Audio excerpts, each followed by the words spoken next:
গোপীনাথকে মুক্ত ভোগ লাগায়।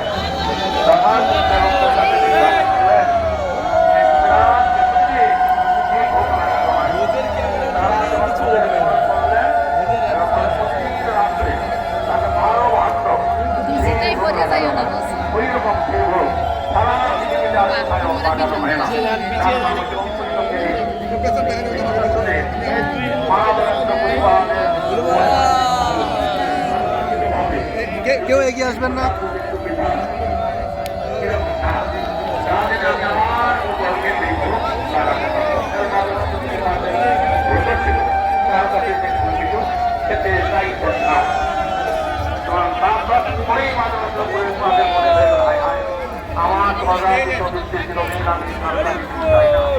এখন এই ক্ষীর ভোগ খাওয়ার বাসনা আমার জাগ্রত হইল। আমার যে অজাতিত অভিজ্ঞতা ছিল হয়ে গেল।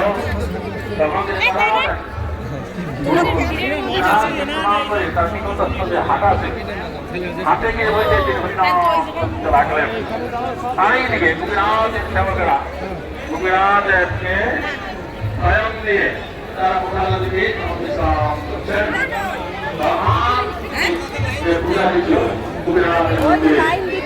তাকে সঙ্গে দেখা দিয়ে আমার ঘর আপুরে একমাত্র আমি যে হাটের মধ্যে আছে আমার মায়ের ঘরে জানতে পারি এই ভান্ডবটি নিয়ে যে মহাদেবেন্দ্র পুরীতে সন্ন্যাস তাকে দাও। তখন সেই যে পূজারি উঠে স্নান করে ঠাকুর মন্দিরে ঢুকে দেখছেন সত্য সত্যি গোপীনাথের ধরার আসনের তলায় এক ভাণ্ড বিরাজ। তৎক্ষণাৎ সেই ক্ষীর নিয়ে হাতে গিয়ে তিনি ডাকছেন মাধবেন্দ্রপুরীকা মাধবেন্দ্রপুরীকে মাধবেন্দ্রপুরী তোমার মতো ভাগ্যবান এই জগতার কেউ নাই, তোমার জন্যই গোপীনাথ চিরপুরী। তখন মাধবেন্দ্রপুরী উঠে এসে পরিচয় দিলেন। আর সেই ক্ষীর ভাণ্ড মাধবেন্দ্র পরিবারকে গিয়ে বললেন এবং প্রণাম করলেন তোমার উপরে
ঢুকতে হবে আগে।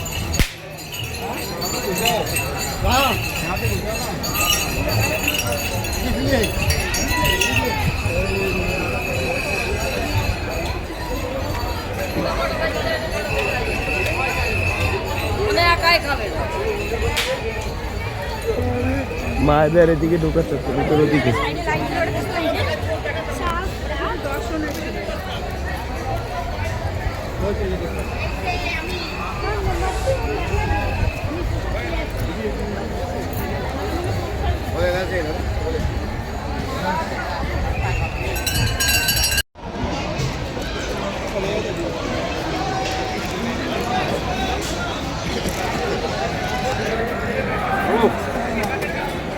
শান্তিপুর ফেস্টিভ্যাল খিচুড়ি উৎসব, এখানে লাখো ভক্ত প্রসাদ পাবেন। আর এটা হচ্ছে সার্ভিসের লাইন, আপনারা সার্ভিসের জন্য দাঁড়িয়েছেন প্রসাদ ডিস্ট্রিবিউশন করার জন্য। এই স্থানীয় হচ্ছে প্রথম যে এখানে প্রসাদ সার্ভিস করার জন্য, ভক্তদের পরিবেশন করার জন্য লাইন ধরে ভক্তরা দাঁড়িয়ে থাকেন যে কখন আমি একটা বাকেট পাবো এবং ভক্তদেরকে খিচুড়ি প্রসাদ বিতরণ করব। এখানে খিচুড়ি সার্ভিস করা এবং গ্রহণ করা, খিচুড়ি প্রসাদ গ্রহণ করা দুজনই কৃষ্ণ প্রেম লাভ করে থাকেন। অদ্বৈত আচার্যবু বলেছেন যে স্থানে শান্তিপুরে মাধবেন্দ্র পুরীবাদের তিরোভাব তিথিতে খিচুড়ি সার্ভিস করবেন এবং খিচুড়ি প্রসাদ গ্রহণ করবেন। তিনারা দুজনেই গোবিন্দ প্রেম লাভ করবেন। তাই প্রচুর ভক্ত এখানে আসেন, মায়াপুর থেকে প্রচুর ভক্তরা এসছে যারা এখানে প্রসাদ সার্ভিস করছেন এবং প্রসাদ গ্রহণ করছেন। হরি বল।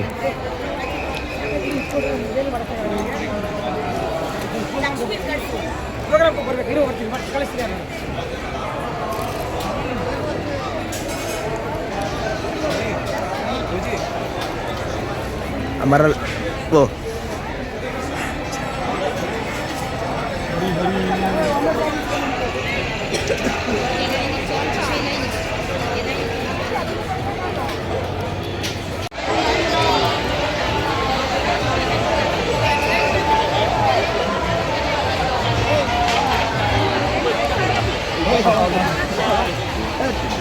যে সমস্ত ভক্ত প্রসাদ পরিবেশন করতে চাইছেন, লাইন একটু হালকা হয়েছে, আপনারা এসে লাইনে লেগে যান।